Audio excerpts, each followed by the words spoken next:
కాపాడారు. అందును బట్టి మీకే కృతజ్ఞతాస్తుతులు చెల్లిస్తూ ఉన్నాను. దయగలిగిన దేవ, కృప కలిగిన దేవ, అయ్యా ప్రార్థనలో తోడై ఉన్నారు. మీకు వందనాలు. పాట కూడా నాయన పాడే కృపను మీరు ఇచ్చారు. మీరు ఇచ్చిన మంచి స్వరమును బట్టి మీకు వందనాలు చెల్లిస్తూ ఉన్నాను. వాక్య భాగం జోడించు ఉండగా తీసుకొచ్చిన ప్రతి ఒక్కరిని బట్టి మీకు వందనాలు చెల్లిస్తూ ఉన్నాం. అయ్యా ఇంకా రావాల్సిన వారిని కూడా త్వరపెట్టి తీసుకుని రండి. మరి వస్తుండగా వారితో మీ సన్నిధి ఉంచండి. మీ క్షేమం, మీ భద్రత, మీ కాపుదల దయచేసి పెట్టండి. సమస్త మహిమకంతా మీరు మాత్రమే పొందుకొనమని అయ్యా అదిగో నాయన పూర్తిగా నన్ను సిలువ సాటును మరుగుపరిచి మా హృదయాలకు కావలసిన మాటలు మీరు మాకు అనుగ్రహించండి. యేసు నామమున వేడుకొనుచున్నాము తండ్రి. మార్కు సువార్త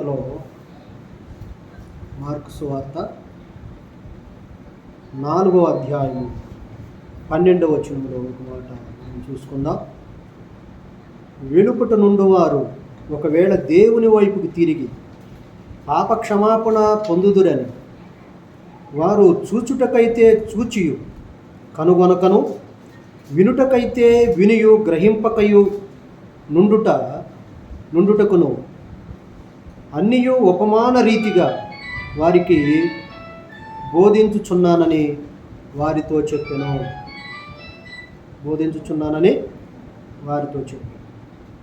ఇక్కడ 12వ వచనములో 4వ అధ్యాయం 12వ వచనములో మనం వెలుపట నుండి వారు ఒకవేళ అనగా దేవుని సంఘములో ఉన్నవారు కాకుండా, రక్షించబడిన వారు కాకుండా, రక్షణ లేని వారు కాకుండా, మారు మనసు పొంది బాప్టిసం పొంది ఎవరైతే మారు మనసు పొంది బాప్టిసం పొందిన వారుగా ఉన్నారో వాళ్ళు లోపలివారు.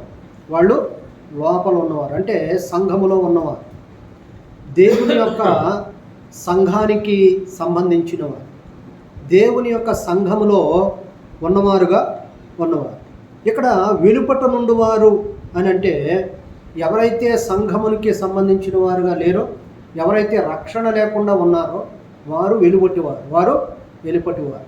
కనుక ఇక్కడ 12వ వచనములో వెలుపట నుండి వారు ఒకవేళ దేవుని వైపుకు తిరిగి పాపక్షమాపణ పొందుదురని వారు చూచుటకైతే చూచియు కనుగొనకై ఉన్నారు. వారు చూడటానికి మటుకు చూస్తున్నారు కానీ కనుగొనటం లేదు.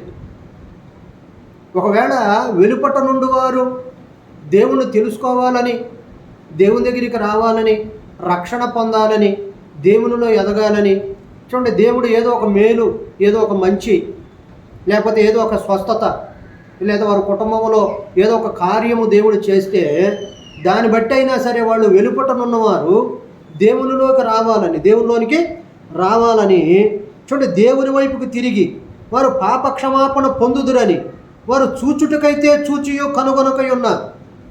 చూడటానికైతే చూస్తున్నారు కానీ కనుగొనటం లేదు.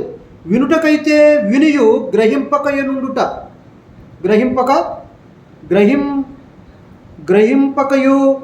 నుండుటకును అంటే వాళ్ళు వినట మట్టుకైతే వినియు గ్రహింపకయునున్నారు. చూడండి ఇక్కడ అంటున్న మాట ఏంటంటే చూచు మట్టుకైతే చూస్తున్నారు కానీ కనుగొనట్లేదు, వినుట మట్టుకు వినియు గ్రహింపకనున్నారు. చూడండి చూడటానికి మట్టుకైతే చూస్తున్నారు కానీ కనుగొనకై ఉన్నారు, వినట మట్టుకైతే వింటున్నారు కానీ గ్రహింపకోకుండా ఉన్నారు.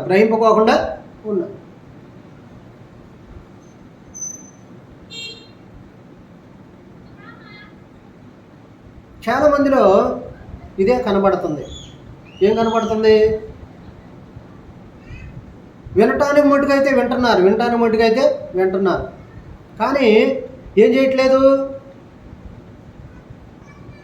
వినటానికి మట్టుకైతే వింటున్నారు, గ్రహింపకై ఉంటున్నారు. చూచు మట్టుకు చూస్తున్నారు కానీ కనుగొనకై ఉన్నారు. చూడండి కనుగొనటం లేదు, గ్రహించటం లేదు. కనుగొనటం అనగా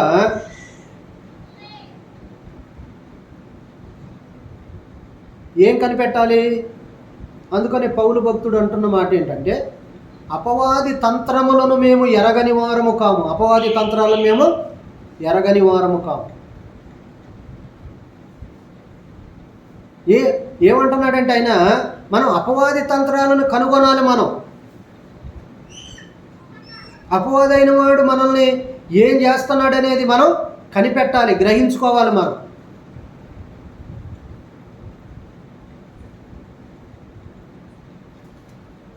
మనం ఎంతో వాక్యం వింటున్నాం, కానీ వినిన వాక్యం అంతా కూడా ఏమైపోతుంది? వినిన వాక్యం అంతా ఏమైపోతుంది? ఎంతో వాక్యం వింటున్నాం, బుధవారం వింటున్నాం, శనివారం వింటున్నాం, ఆదివారం వింటున్నాం. ఎందుకంటే వాళ్ళు వెలుపటనున్నవారు కనుక వాడి యొక్క దృష్టి ఎలా ఉంటుందంట, ఈ యుగ సంబంధమైన దేవత వెలుపటి వారి ఉన్న విధానంలో ఏముంటుందంటే,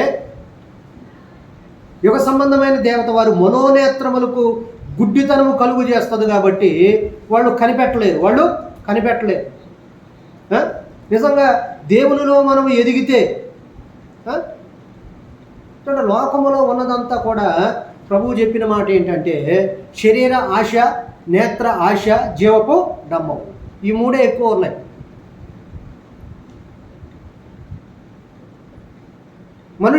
మనుషులందరూ కూడా చెప్పేది ఏంటంటే మంచివాడు చెడ్డవాడు అంతే. నల్లనివాడు, ఎర్రనివాడు, తెల్లవాడు, నల్లవాడు, రెండు. స్త్రీ పురుషులు, మంచి చెడు. ఇక్కడ కనిపెట్టలేకపోవడానికి గల కారణం ఏంటంటే చూడండి, వీళ్ళు రక్షణ పొందాలని అనుకుంటున్నారు, కానీ రక్షణ పొందటానికి చేయాల్సిన పని ఏమిటి?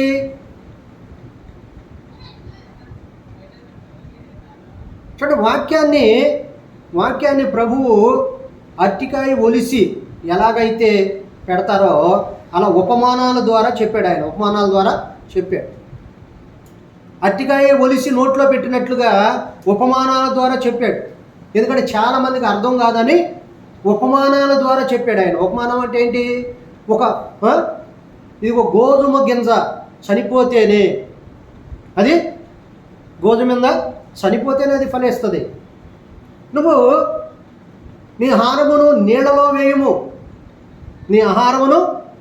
వేయము. మనం ఏం చేస్తున్నామంటే పండిస్తున్నాం పంట, కొంత అమ్ముకుంటున్నాం, కొంత దాచుకుంటున్నాం, కొంత తీసి విత్తనాలుగా చేసుకుని మరలా పంట వేస్తున్నాం. చూడండి,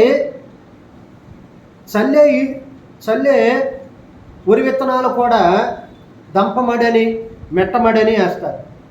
ఎక్కువగా నీళ్లు ఉంటే, బోరుంటే దంపమడే వేస్తారు, లేకపోతే మెట్టమడే వేస్తారు.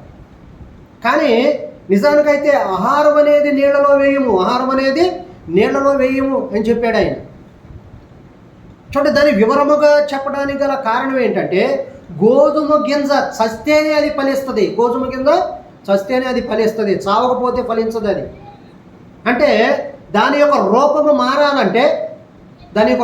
మారాలంటే అది నీటిలో వేస్తేనే దాని రూపం మారుద్ది, అది ఫలిస్తుంది. అందుకనే యోహాను సువార్త 15వ అధ్యాయంలో చెప్పాడు ఆయన, నేను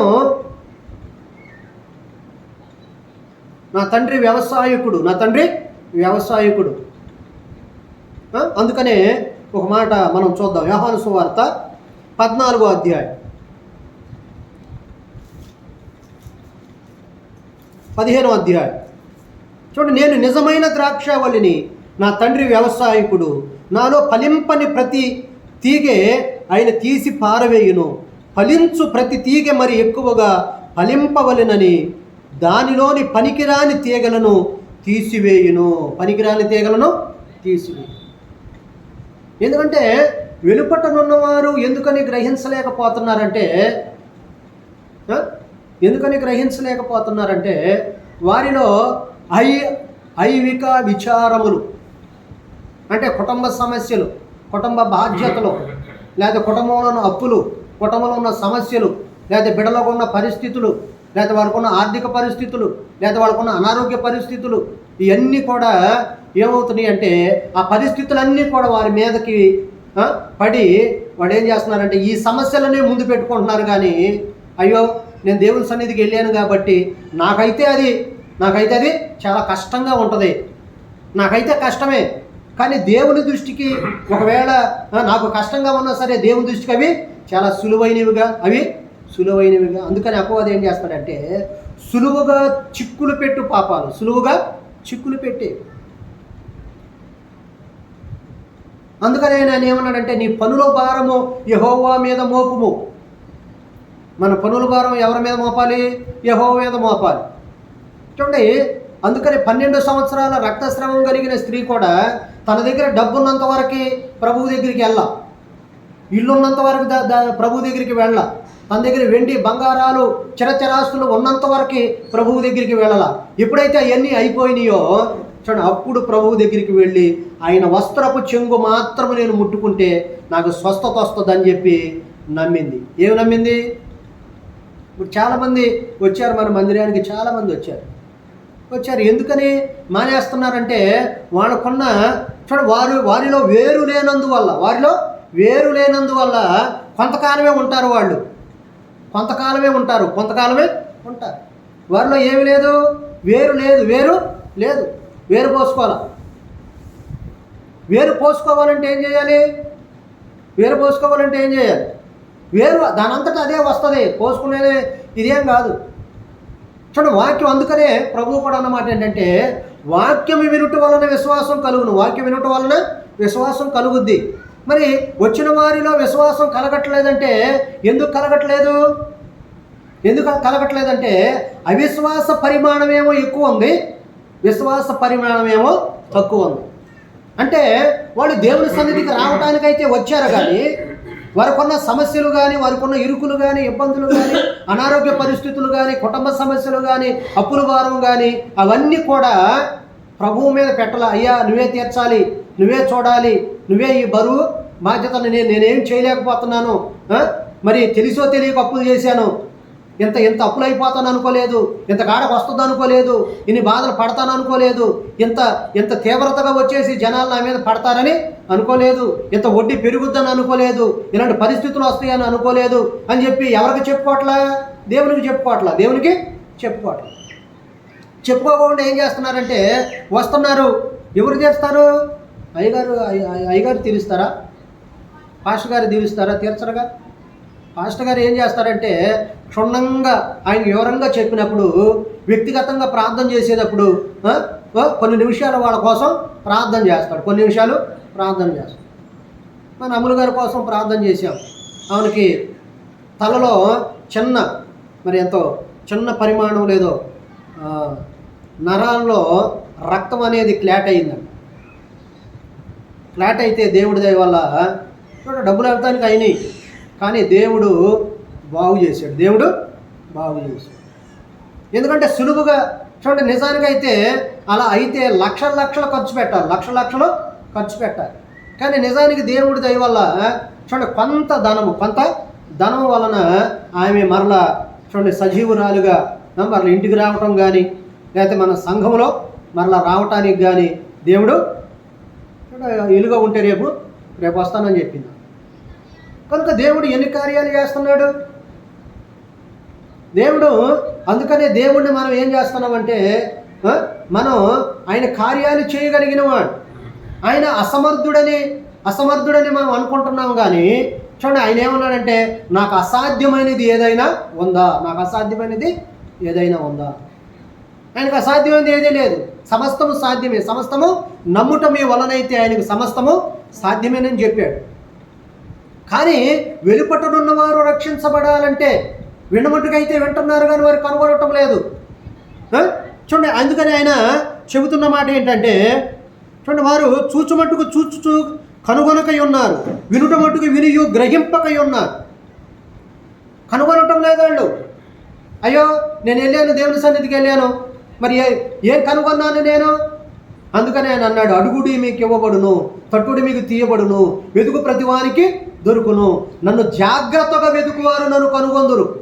ఇక్కడ కనుగొనటం లేదు. ఎందుకు కనుగొనట్లేదంటే జాగ్రత్తగా ఎతకట్లేదు. ఆయన జాగ్రత్త లేదు. కొంతమందికి గేదెల విషయంలో జాగ్రత్త ఉంటుంది, పొలాల విషయంలో జాగ్రత్త ఉంటుంది, మనవల మనవరాల విషయంలో జాగ్రత్త ఉంటుంది, అన్ని విషయాల్లో జాగ్రత్త ఉంటుంది. కానీ దేవుని దగ్గరికి వచ్చేసరికి ఆ జాగ్రత్త ఏమవుతుందంటే అపవాదైన వాడు అంత శ్రద్ధ పెట్టుకోకుండా, అంత జాగ్రత్త లేకోకుండా, నన్ను జాగ్రత్తగా వెతికేవారు నన్ను కనుగొంటారు అన్నాడు ఆయన. మరి ఎందుకు కనుగొనట్లేదంటే, ఎందుకు కనుగొనలేకపోతున్నారు వాళ్ళు? ఎందుకు కనుగొనలేకపోతున్నారు? అందుకనే వాళ్ళు చూడండి, వినుట మట్టుకైతే విందురు, చూచు మట్టుకైతే చూచియు కనుగొనకై ఉన్నారు. చూస్తున్నారు, కార్యాలు జరుగుతున్నాయి, చాలామందికి కార్యాలు జరుగుతున్నాయి, కార్యాలు చూస్తున్నారు, స్వస్థతలో మహత్కార్యాలు ఎన్నెన్నో జరుగుతున్నాయి, కళ్ళ ముందు చూస్తున్నారు, కానీ కనుగొనటం లేదు. వాళ్ళు కనుగొనట్లేదు. ఇదిగో ఫలానా వాళ్ళకి ఇలాంటి జరిగింది కదా, దేవుడు నా పట్ల ఎందుకు చేయడు? ఆయన మారడు, ఆయన ఎన్నడును మారడని ఆయన చెప్పాడు కదా. ఆయన ఎన్నడును నిరంతరము కూడా ఆయన ఏకరీతిగా ఉన్నవాడని ఆయన చెప్పాడు కదా.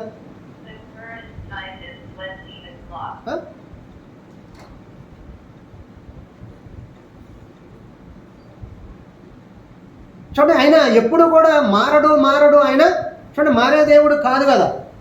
ఎల్లప్పుడూ నిరంతరము కూడా ఆయన ఏకరీతిగా ఉన్నవాడు. నీ పట్ల కార్యాలు చేసిన వాడు వేరే వారి పట్ల కూడా కార్యాలు చేస్తాడు. ఆయన నీకు స్వస్థత ఇచ్చిన వాడు వేరే వాడు కూడా స్వస్థత ఇస్తాడు. వాళ్ళ అప్పులు తీర్చిన దేవుడు నీ అప్పులు కూడా తీరుస్తాడు. మన సహవాసంలో సుధాకర్ గారు అని ఒక ఆయన ఉన్నాడు. ఆయన ఎన్నో అప్పులు అయిపోయాడు, ఆయన లక్షల్లో అప్పులు అయిపోయాడు. అయినా సరే దేవుని సన్నిధికి వచ్చి కొన్ని రోజులు ప్రార్థన చేసుకుని వారు మూసుకున్నాడు. కానీ ఆశ్చర్యకరంగా ఆయన అప్పులన్నీ తీరిపోయినాయి.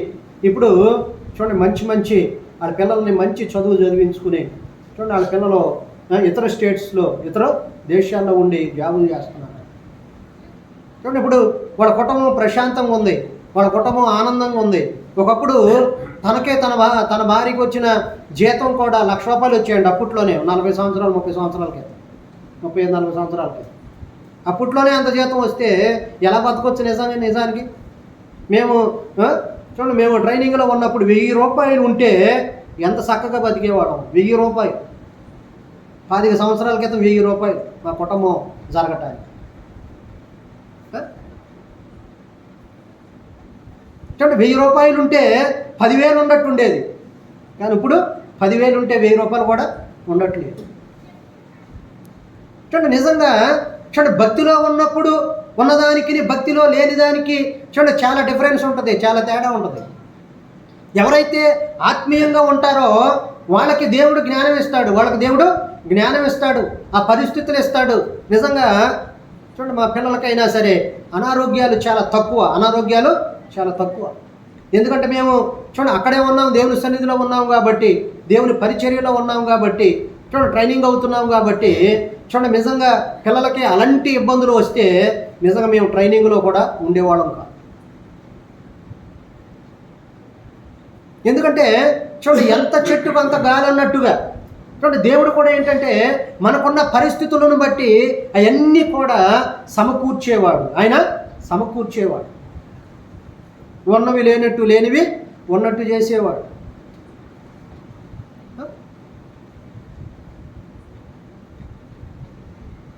చాలామంది గ్రహించట్లేదు. ఎంతకాలము దేవుని సన్నిధికి వచ్చినా సరే ఎందుకని కనుగొనట్లేదంటే వాళ్ళు చూడటాన్ని మట్టుకైతే చూస్తున్నారు. అనేకుల పట్ల కొన్ని స్వస్థతలు, మహత్కార్యాలు, సూచక్రియలు అన్నీ జరుగుతున్నాయి. అయ్యో వాళ్ళకి చేసిన దేవుడు నాకెందుకు చేయడు అనేది విశ్వాసం అనేది ఉన్నట్ల. అందుకనే అంటున్నాడు, వినుట మట్టుకైతే వినియు గ్రహింపకై ఉన్నారు. వింటున్నారు కానీ ఇదిగో ఫలానా వాళ్ళకి ఎలా జరిగింది వింటున్నారు, అయినా సరే వాళ్ళు గ్రహించట్లేదు. కనుగొనక గ్రహింపకై ఉన్నారు. కనుగొనటం లేదు, గ్రహించుకునట్లేదు. ఎంతకాలము గ్రహింపు లేని వారిగా, ఎంతకాలము కనుగొనని వారిగా, కనిపెట్టని వారిగా. చాలామంది కనిపెట్టి ప్రార్థన చేయరు. కనిపెట్టి ప్రార్థన చేయటం ఏంటి? ఈ కార్యము జరిగే వరకు కూడా కొంతమంది 40 దినాలు ఉపవాస ప్రార్థన చేస్తారు. పోనీ 40 దినాలు ఉపవాస ప్రార్థన చేయకపోయినా సరే ఒక్కొక్క కార్యం నీకు జరగట్లేదు అన్నప్పుడు ఇదిగో ఈరోజు నేను ఇన్ని రోజులు నేను అది జరిగే వరకు కూడా నేను కనిపెట్టి ప్రార్థన చేస్తానని నేను 5 సంవత్సరాలు ప్రతి శుక్రవారం ఉపవాసం ఉండి ప్రార్థన చేసేవాడు. అది కనిపెట్టి ప్రార్థన చేయటం. అది చూడండి, ఏంటంటే దేవుడు నాకు ఈ ట్రైనింగ్లో ఉన్నంత వరకు నన్ను పోషించాలి. ఈ ట్రైనింగ్ అయిన వెంటనే నేను దేవుని చిత్తంలో నేను ఎక్కడికి వెళ్ళాలో సేవకి, నేను ఎక్కడ సేవ చేయాలో, నేను వెళ్ళిన వెంటనే దేవుడు చిన్న సంఘం ఇవ్వాలి, లేదా స్థలం ఇవ్వాలి, లేదా మందిరం ఇవ్వాలి, మంచి పరిస్థితులు ఇవ్వాలని కనిపెట్టి ప్రార్థన చేసావు. కనిపెట్టి ప్రార్థన చేసావు. నాయకులైన వారి దగ్గరికి వెళ్ళి ఇదిగో నేను సేవకి వెళ్తానని ఏనాడు కూడా నేను వెళ్ళి మోకరించి నేను ఎప్పుడూ అడగల. వాళ్ళే పిలిచి ఫలానా స్థలానికి వెళ్ళమని దేవుడు వారితో మాట్లాడేటట్టుగా చేశాడు. ఎందుకంటే కనిపెట్టి ప్రార్థన చేయకపోతే చూడండి, కనిపెట్టని వారు, మోకరించని వారు, మోకరించని చాలామంది. మోకాళ్ళ ప్రార్థన యేసు ప్రభు నేర్పించింది ఏంటి? రాత్రంతా కూడా ఆయన మోకాళ్ళ మీద ఉండి ప్రార్థన చేశాడు. ఆయన మరి ఆయన చూపిన మార్గంలో మనం వెళ్ళకపోతే, ఆయన చెప్పినట్టుగా మనం చేయకపోతే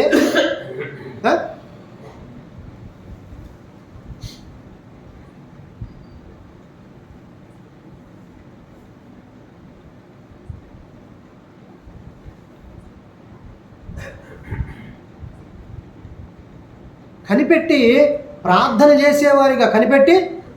చేసేవారిగా మన కుటుంబంలో ఏం జరిగినా సరే చాలామంది కనిపెట్టలేరు. ఏం జరుగుతుందో కనిపెట్టలేరు.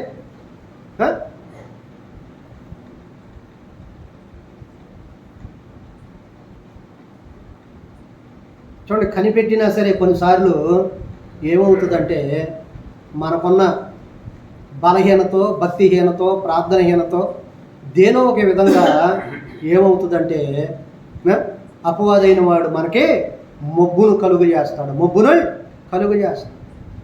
చేసి మనం అలాగే ఉండేటట్టుగా భర్తకు నువ్వు చురుకుగా ఉంటే భార్యని బలహీనం చేస్తాడు. భార్య చురుగ్గా ఉంటే భర్తని బలహీనం చేస్తాడు. చూడండి, ఎవరో ఒకళ్ళు.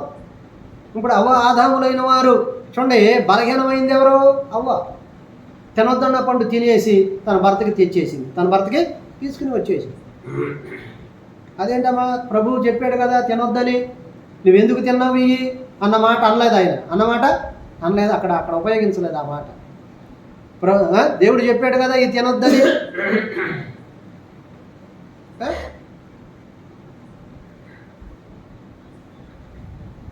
చాలామంది కూడా ఏం చేస్తున్నారంటే ఏవైతే మనం తినకూడదో అవి ఎందుకు తింటున్నామమ్మా అని మాట కూడా మాట్లాడతలా, మాట వరుస కూడా మాట్లాడతలా. ఎదుటికి ఏదొస్తే తినేయటమే, అది తినేయటమే.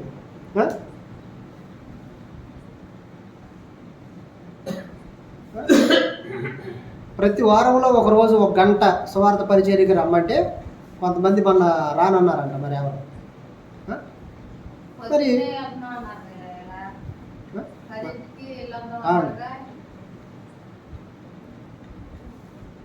కనీసం అసలు గంట కూడా.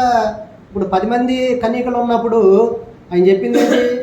10 మంది కన్యకలలో 5గురే బుద్ధి కలిగిన వాళ్ళు, 5గురు బుద్ధి లేని వాళ్ళు అని చెప్పాడు ఆయన. కనీసం 1 గంట కూడా మనం వెళ్ళకపోతే అసలు పుట్టికి ఎగరలేనమ్మా స్వర్గానికి ఎగురుద్దని అంటే ఎవరు నమ్ముతారు దానికి? యేసు ప్రభు 1 గంటకో 2 గంటలకో వస్తున్నానమ్మా మీరు అక్కడ ఉంచోండి అని అన్నాడు అనుకో, అప్పుడు మనం అసలు ఉంచగలుగుతామా? ఉండొద్దా? ఇప్పుడు అక్కడ బుద్ధి కలిగిన వారు బుద్ధి లేని వాళ్ళని ఎందుకు అన్నాడంటే వాళ్ళకి ఓర్పు అనేది ఏం చేశారు అక్కడ? ఆయన వచ్చేదాకా కూడా ఆగారాడు. మనం ఎంత కష్టపడేది దేనికి? మనం ప్రార్థన చేసేది దేనికి? ఆదివారం కూడుకునేది దేనికి? బుధవారం వచ్చేది ఎందుకు? శనివారం వచ్చేది ఎందుకు?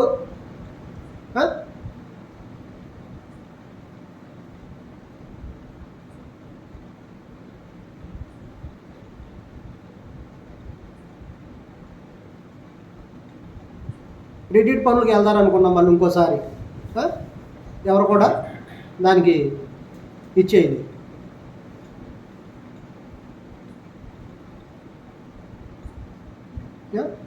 మీటింగ్లు జరిగి 7 సంవత్సరాలు అవుతుంది. కనీసం సంవత్సరానికి ఒకసారి మీటింగ్లు పెట్టుకుందారని అనుకున్నాయి, సరే పెట్టుకోలేకపోతున్నాం. కనీసం దానికి సంబంధించి అయినా సరే ఒక 2000 3000 వేసుకుని ఏదో ఒక వస్తువు కొనుక్కుందాం సంవత్సరంలో ఒకసారి అయితే మనం కొనలేమని నేను ఎప్పటి నుంచో మొత్తుకుంటుంటే చూడండి ఎంతమంది సహకరించే మనస్తత్వం ఉంటుంది.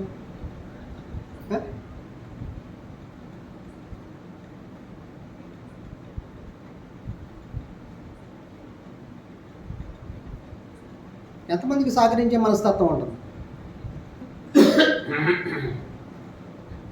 ఇప్పుడు అక్కడ వెళ్ళలేదనుకో, ఫలానా గ్రామం నుండి రాలేదు, ఫలానా గ్రామం నుండి వాళ్ళు రాలేదు అని ఏమొస్తుంది? చెడ్డ పేరు అనేది ఎవరికి వస్తుంది? సేవకుడికి వస్తుందా, మీకు వస్తుందా? సంఘాన్ని అనుకుంటారు, సేవకుడిని అనుకుంటారు.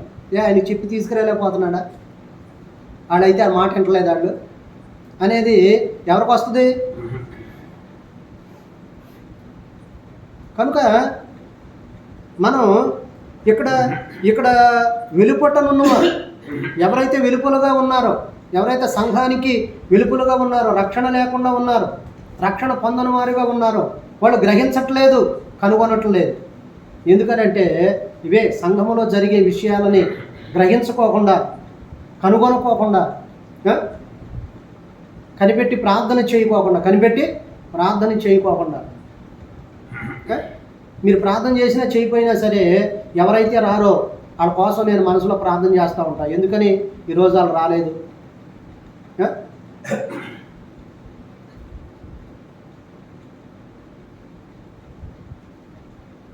సేవకుడు అందరూ కుటుంబాలు బాగుండాలని కోరుకునేవాడు, అందరూ మంచిగా ఉండాలని కోరుకునేవాడు.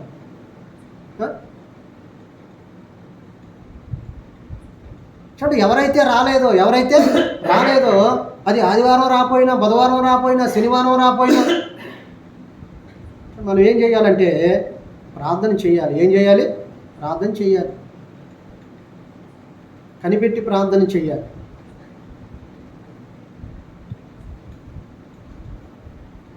కనుక ప్రతి ఒక్కరూ కూడా మరి రేపు 9 గంటలకే ప్రార్థన జరుగుద్ది. మరి సోమవారం నుంచి రిట్రీట్లు కనుక ఆ విషయాలను గుర్తుపెట్టుకుని రేపు 9 గంటలకి ఈ టైంలో ఇట్ట రావద్దు. ఎందుకంటే ఈరోజు నేను ఎన్ని గంటలకు వస్తున్నాను ఊళ్ళోకి? ఈరోజు నేను 5:00కల్లా వచ్చినట్టున్నాను. 5:30కి వచ్చా. మరి కనీసం 7:00కి కూడా రావట్లేదు మీరు మందిరంలోకి. మరి అది నిర్లక్ష్యం అనుకోవాలా, లేకపోతే ఏమనుకోవాలి? అది విస్తారమైన పనులు అంటే చిన్నపిల్లలు 10 మంది ఇళ్లలో ఉన్నారా ఏంటి?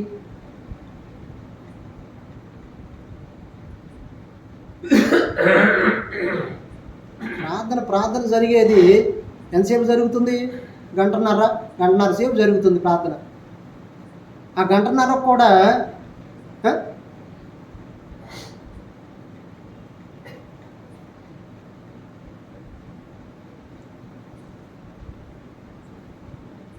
ఇంకేంటి? ఇంకా వాక్యం చెప్పినా సరే ఏంటి ఉపయోగం? ఏంటి?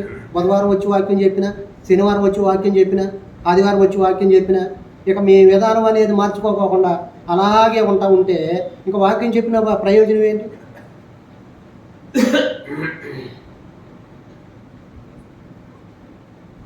కనుక పనులలో పాల్గొనేవాళ్ళు ప్రతి ఒక్కరు కూడా ఎవరైతే బల్ల తీసుకుంటున్నారో శనివారం అంతా కూడా ఉపవాసం ఉండండి. శనివారం అంతా కూడా ఉపవాసం ఉండండి. 3 లోపు తినేసేయండి. 3 లోపు ఏది తింటారో తినేయండి. ఈ రోజు మట్టుకి ఉపవాసం ఉండండి. బల్ల తీసుకునేటప్పుడు మాకు ఒక వారంలోనే ఒక్కరోజే, ఎందుకంటే చాలామందికి బాగోట్లేదు కాబట్టి నేను ప్రతి బుధవారం శనివారం చాలాసార్లు ఆదివారం ప్రార్థన అయ్యే వరకు కూడా ఏం తినుకోకుండా కొట్టి మంచినీళ్ళు దాకా అట్టాగే ఉండేవాడు పిళ్ళు బిగబట్టుకుని. మీరు అసలు కొన్నిసార్లు గ్రహించారా లేదు? కొన్నిసార్లు అసలు ఒక వాక్యం చెప్పడానికి కూడా ఓపిక లేనట్టు ఉండేది, నీరసంగా ఉండేది. అయినా సరే అలాగే చెప్పేవాడు. ఆ రోజున అంత యాక్టివ్గా వాక్యం చెప్పేవాడు కాదు. మీరు గ్రహించట్లా మీరు. కనుక ఎంత ప్రయాస అనేది ప్రయాస ఉంది. దేవుడు మీ విషయంలో, మీ కుటుంబాల విషయంలో, మీ గ్రామం విషయంలో దేవుడు ఎంత ప్రయాస కలిగి ఉన్నాడు, ఎంత మంచి ఆయన మంచి ఉద్దేశాన్ని కలిగి ఉన్నాడో మనం కూడా అదే ఉద్దేశాన్ని, అదే మనసును మనం కలిగి ఉండాలి.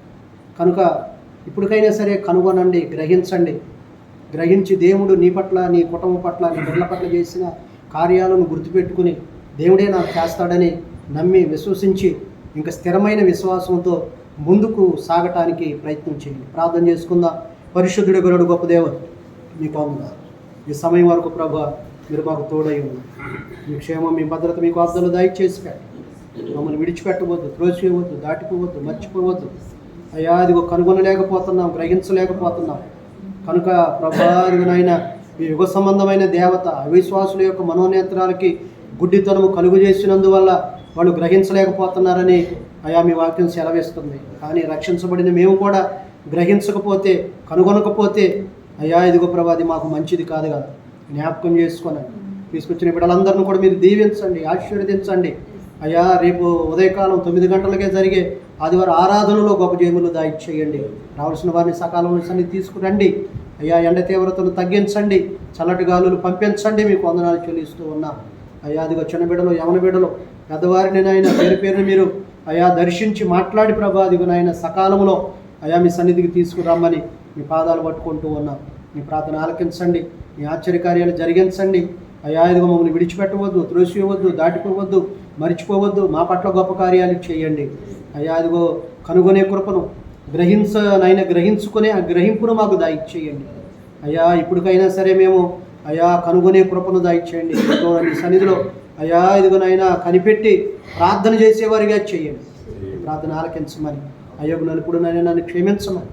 అయ్యా ఇదిగో వీళ్ళందరినీ మీరు దీవించండి. వారి పశువులు, పంటలు, వారి కష్టాజీతం, వారి కుమారులు, కోడళ్ళు, మనవళ్ళు, మనవరాళ్ళు, కుమార్తెలు, అల్లుడు, వారికి ఇచ్చిన బేడలు, గ్రామంలో ఉన్న ప్రతి ఒక్కరిని దర్శించండి. అయ్యా ఇదిగో ఈ వాక్యం అందరి హృదయాలను 30, 60 ఫలింపు చేసి నీ దేవునితో పంపించమని. రేపు జరిగే ఆరాధనలో కూడా గొప్ప జయములు దాయిచ్చి రావాల్సిన వారందరినీ సకాలం సన్నిధి తీసుకొచ్చి ఈ నామానికి మీరే మహిమగంత ప్రభావాలు పొందండి. మీ దీవెనతో పంపించమని యేసు నామమున అడిగి వేడుకొనుచున్నాము తండ్రి. మన తండ్రి యొక్క ప్రేమయు, కుమారుని యొక్క కృపయు, పరిశుద్ధాత్మ నిత్య సన్నిధి సహవాసం ఇప్పుడు ఎల్లప్పుడూ మనందరికీ తోడై ఉండి బలపరిచి దీవించి కనుగొనటానికి, గ్రహించుకొనటానికి ఆయనే కృపను అనుగ్రహించి ఆయన దీవెన ఆశీర్వాదాలతో మనం తృప్తిపరచున్నాం. యేసు రక్తమే, సిలువ రక్తమే అపాధిక నాశనం. యేసు నామమునకు సంపూర్ణ జీవం కలుగును గాక.